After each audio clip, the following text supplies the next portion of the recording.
Rejser man til det østlige hjørne Salomonøerne, vil man hurtigt støde på den lille polynesiske ø Tikopia. Klimaændringerne sætter konstant tropiske øer i større fare, og det er med skræmmende hastighed. Disse oftest meget isolerede øer har altid været udsat for f.eks. tropiske cykloner.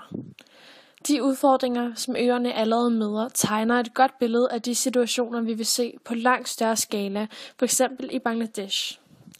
Et eksempel på en sådan ø er den tropiske ø Tikopia.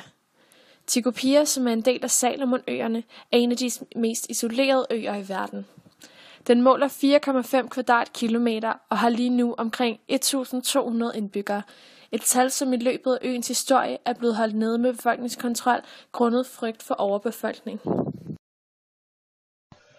Vi sender nu direkte helt eksklusivt fra øen med rapporter fra Fransen.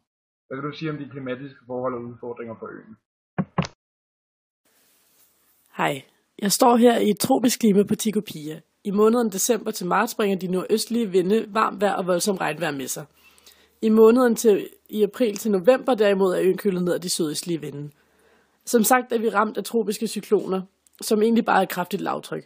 Cykloner dannes oftest ud over ophedet vand. Det, der driver cyklonerne, er den varme, som frigives fra vanddampen fra det ophedede vand, som så stiger op mod skyerne og kondenserer.